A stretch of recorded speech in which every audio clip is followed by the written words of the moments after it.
travelers, I'm Kimmy. And I'm Kari, and in today's video we're going to do a quick review and haul of our past trip to Disney.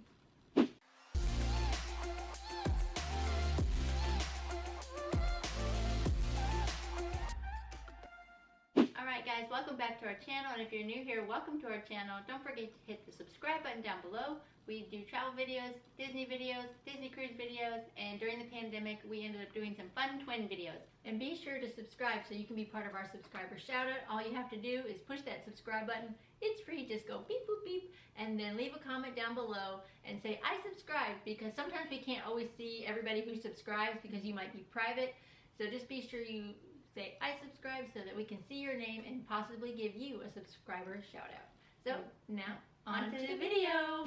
Okay guys, so in today's video we thought we'd give you guys a quick little review and our thoughts on some things that we might not have explained very well in our vlogs, and just how we felt about going to Disney during the pandemic. And then we're going to show you guys our little haul that we got at Disney. Okay, the first thing we wanted to talk to you guys about was our experience getting to the park and parking. We're just going to give you guys a quick example of what happened so that hopefully you guys don't make these same mistakes and you guys can plan it out just a little bit better. We heard that all the parks were opening an hour before that the app said, and this was coming straight from people that just went to Disney the week before us. So we always like to get to the park early and right at opening time so that we make the most of our day. So we thought since Animal Kingdom opened at 7, we'd get parking and stuff would open at 6. So we literally left our hotel maybe like 5:50. Okay? So we would pull up to the gate at Animal Kingdom, and usually Disney is okay with you guys just sitting in your car in front of the gate. However, this time they did not allow us to do that. So they had the Animal Kingdom gate, and then I don't know how many feet in front they had cones with a security guard. And the security guard was directing traffic to make U-turns and not allow anybody to park in front of the gates. Then you had to get back on the other road, type in the GPS how to get back to Animal Kingdom, because you had to take U-turns and go up the ramps and get all the way back around. And if you got there early again, you would have to go back around a second time, a third time, however many times until they moved those cones. They were not allowing anybody to park there and wait for the gates to open. So you had to get the timing just right, so when the cones moved that you'd be first in line, or one of the first cars to get to the gate, and be able to wait for the gate to turn from the red lights to the green to go through the ticket booth.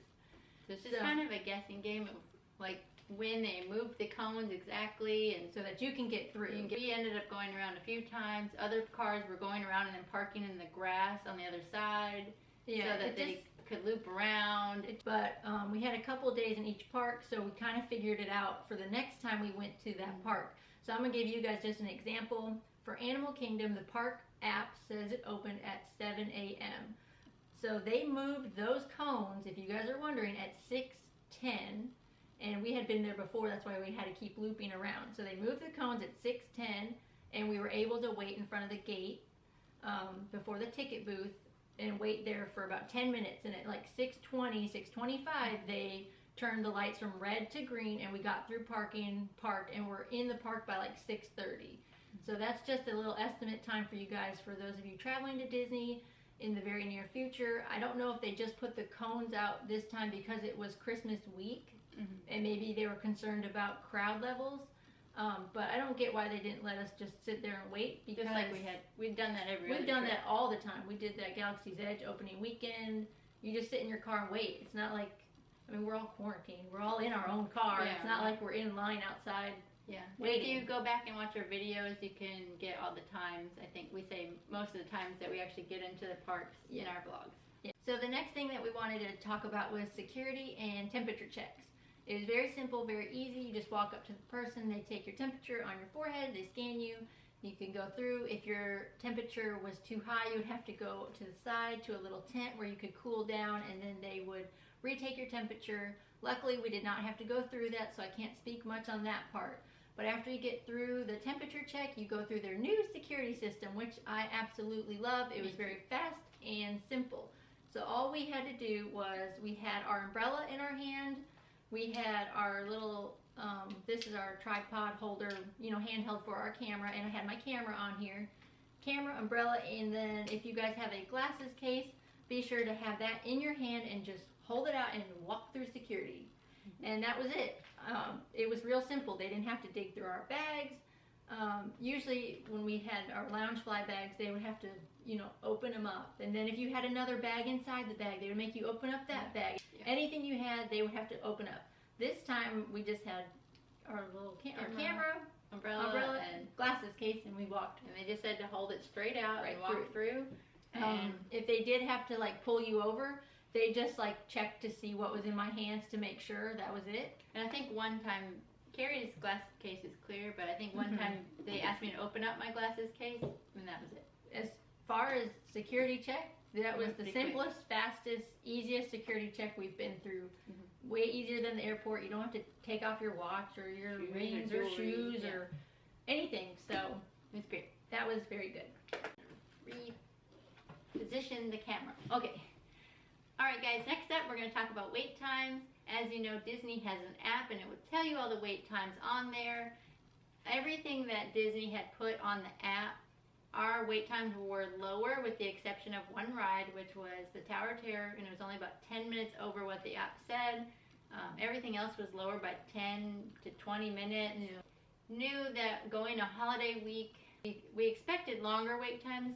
Out of 7 days there, we only had 2 days that seemed sort of more busy than the others. The other days felt very empty, and then 2 of our days felt a little more congested, and it wasn't, and those days weren't even Christmas Eve. Yeah.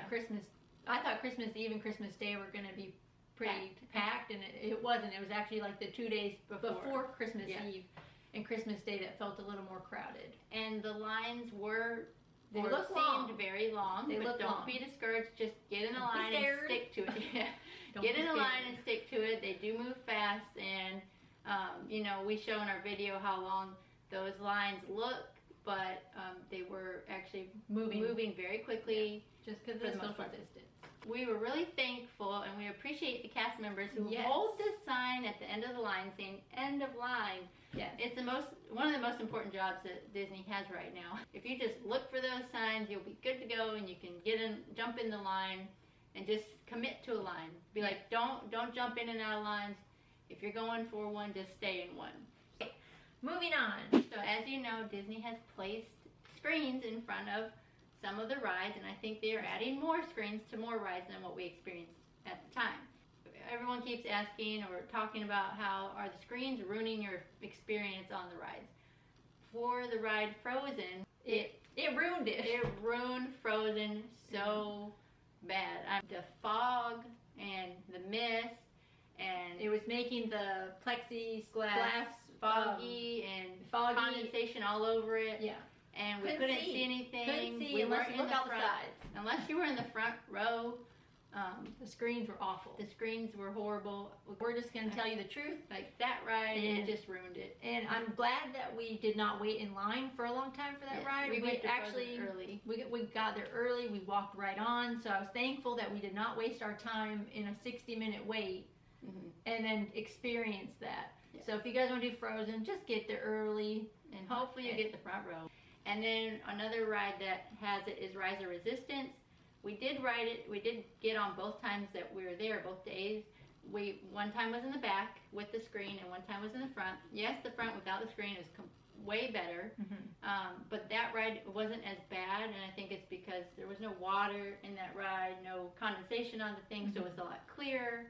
At times you might get a little reflection of the lights behind on the screen.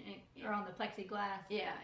But it didn't ruin it as much as Frozen. Same with the Runaway Railway. We sat front and the back, behind the plexiglass, and in front. Of course, in front's better. Yeah, behind, you could see the reflections. Behind wasn't as bad on Railway and Rise of Resistance, but Frozen was probably the worst one. And I know they're adding more plexiglass now. I know they're adding it to Millennium Falcon, which they had some of those barriers up when we were in Millennium Falcon. It was between the gunner and the engineers. Yeah. But and it was on the side too, right? It was like behind the gunner seat and like the side. But we just got to go with our own party. So it was alright. So that was fine for us. But just know that if you're going on Millennium Falcon, it might be loading up. They might be loading it up and have plexiglass in between. Okay, that was way too long. But anyways, moving on. We'll talk about transportation real quick. Okay, so we first time riding Skylighter. and we loved it. It was like your own ride in itself. It really was. You could just ride the Skyliner all day. Ride the Skyliner. For free, and that would be your ride. Yeah, that was a lot of fun. I first thought I was going to get claustrophobic in it, but because it was very open, I didn't get claustrophobic. Skyliner was bigger than I thought it would be. Yeah. It was a lot cooler. It wasn't hot, wasn't crowded. I mean, we got our own Skyliner to ourselves. I think Disney should keep it like that. Yeah, even after the pandemic. I think they should keep it where it's just your party in the Skyliner bubble and Sky Bubble. Yeah, your Sky Bubble. Your own gondola. party and your own Sky Bubble, and not load up more than one party ever. They should just leave it the way it is. Yeah, but it was very enjoyable. It was like its own ride in itself.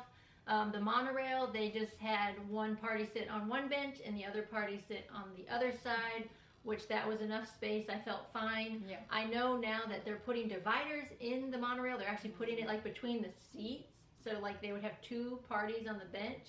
You didn't see that? No. And they're putting the screen in between, so that now there's going to be more people there. But I think they shouldn't do that. I think they should just leave it the way they had it. One party on one side, one party on the other side. Yeah, that was fine. There was nobody standing in the middle. You're not sharing a bench with another party. That was fine. And we didn't take the buses, so I can't really speak on that. Okay, so now we're going to talk to you about mobile ordering. Disney's really pushing for mobile ordering now these days, and basically you're just ordering off your food off your phone, and then you go to the window and pick it up when your phone tells you it's ready. The problems that we had with this was that we were 3 individuals paying separately, and every time that we went to order our food, sometimes our app would show us different pickup times or different availability times. The windows were just maybe like 10 or 20 minutes off from each other. So at some places we ended up kind of waiting on each other to get each other's food. So we really encourage you that if you are a set of friends going, or people in your party are paying separately, kind of plan out earlier in advance of when you want to eat and when you should order. There were times where we ordered kind of like the last minute, and we were like, oh, we're hungry, but then our times wouldn't match up, and so we ended up kind of waiting on each other. Or just plan ahead of time to have one person in charge of ordering, and then work out how you're going to pay each other back later. Yeah.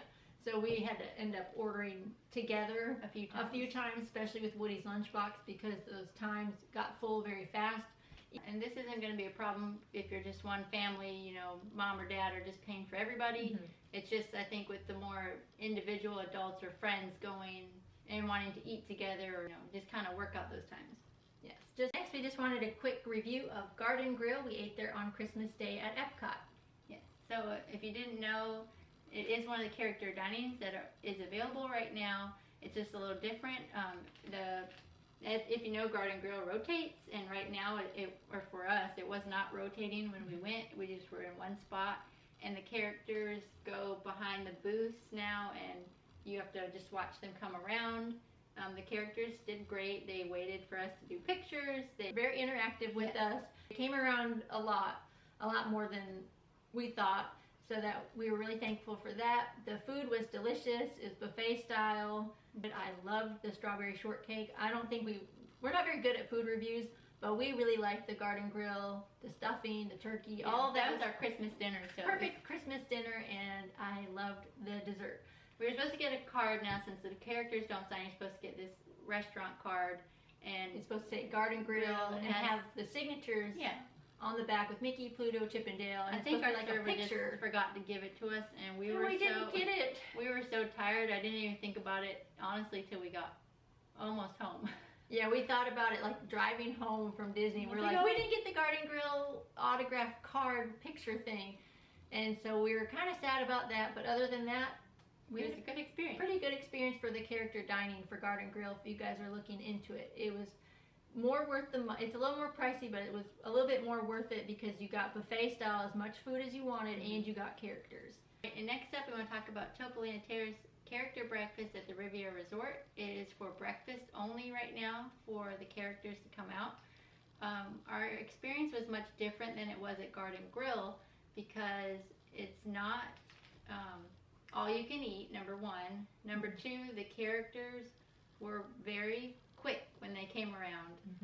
They didn't really stop for pictures. They did quick poses, and then they were gone.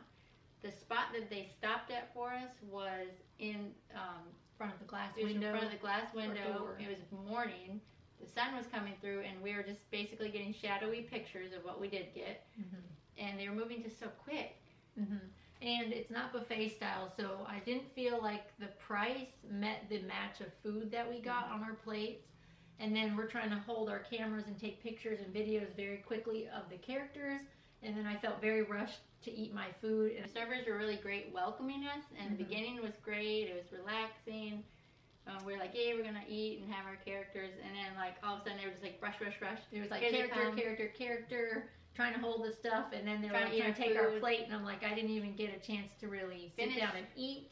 I felt like we didn't get enough food for the price either. Right. We got 2 eggs, 2 pieces of bacon, And some potatoes. and this was over a $40 meal. So I know it was at Riviera and it's supposed to be more fancy and everything, but we did not get to go out onto the balcony and see the views, which I wanted to do that too. We weren't allowed. and we actually ended up staying longer than we were supposed to because we waited for the characters to come back around One again. more time, just so we could try to get better pictures and videos. And we kind of felt rushed out because I think we overstayed our welcome, but we were like, we're paid for this. We're going to get the pictures and videos that we wanted of the characters. They were going too quick, and they weren't really stopping very well for people to take pictures. So, Topolina Terrace, we were a little disappointed in. And then Light Garden Grill, they were supposed to give you a card, which we did get our card, so we were very thankful for that. It's the little autographed card with the pictures. And usually you get 1 per table, and I asked them if we could each get one, and they did bring us. Yeah. So all 3 of us got one of these.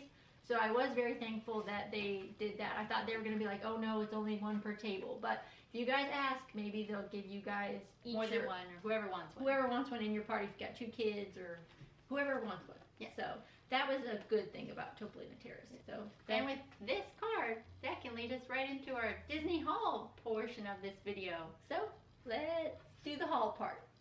First off, we went to Disney Springs and we did the Christmas tree stroll. And you get the stickers and you place them around where the tree was, and when you complete your Christmas tree stroll, you go to the end. It was at the House of Blues merchandise shop, and you could pick up your free button if you completed the Christmas tree stroll. So, And the map and all this. Everything was free. Just free. You free. We like free. Next up, we just talked about Topolina Terrace. Of course, we got the Topolina Terrace autograph card. I know this is kind of not really, a souvenir, but it is kind of now. Is the magic bands, as you guys know, in 2021 and beyond, they are stopping the free magic bands. So there's our last free magic band. I got green, Kimi got red, and so I just thought I'd put it in our haul video. Yep. Next up, a big thing there is, of course, now the Disney mask. And this is the one I really wanted, and I didn't order it online before we left, so I did end up buying 1 mask while I was there, the blue Christmas one. I really like the pattern of it. So. For Christmas Day, we went to Epcot, and we got our Festival of the Holidays card.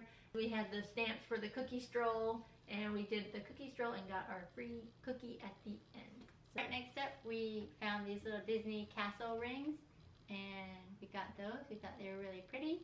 so we originally found these On the boardwalk. on the boardwalk. We really liked it. We were thinking about it, and we're like, oh, we might find it at another shop. And we ended up looking in the stores for this ring all week, and At every shop. we could not find these rings again. And then we finally found it at the Emporium at Magic Kingdom, but like any other shop we went to, they didn't have them. So When we found them, we ended up getting it. there was 2 left. Yep. There was 2 left, and we grabbed them because we were thinking about them all week. So we finally got them. So if you're looking for these Magic Kingdom Emporium or the Yacht and Beach Club, like the boardwalk stores. I don't remember what the store was called, but it's somewhere on the boardwalk. So Okay, and then every trip these days we have been getting Christmas ornaments, and because we were staying at Art of Animation this time, this is the Christmas ornament we got. It's a little canvas, and it has sketches of all the movies represented on here. So we got Lion King, Finding Nemo, Little Mermaid, and Cars. And we just thought it was a perfect representation of our trip. yeah, because it was our first time at Art of Animation. I got this Pixar shirt. And it's got all the characters on it and just says Pixar. And you got it at Hollywood? Yes, I got this at Hollywood Studios. And the only other time that we saw this shirt was after the Finding Nemo ride in Epcot. So that's where you can find this shirt. Yeah. Next up, I got my Loungefly wallet. I've been wanting this wallet since the last time we went to Disney, and I said, if this wallet is there this time, I'm going to get it. And I did not want to order it online off Shop Disney or anything because I wanted to be able to pick what pattern I wanted. And so I was able to find one with the castle and Mickey right there without being cut off, which I really liked. So yeah, got it at Disney Springs. However, it was not in the World of Disney store. They did not have them there.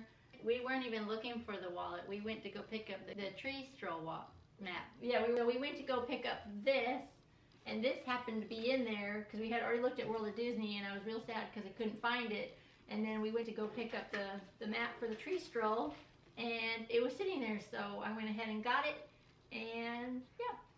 Okay, and then I also got this sweatshirt. If you watched our videos, you know that there was a cold front for a few days at the end of our trip where it got really, really cold. And I liked it anyways. I wanted to kind of get it, and then when it got cold, I could justify it. So I went ahead and got my Mickey Mouse sweatshirt. It's very, very warm, and it's very soft, like really soft. Yeah. So that's all for me. Yeah, and last but not least for me was this bag.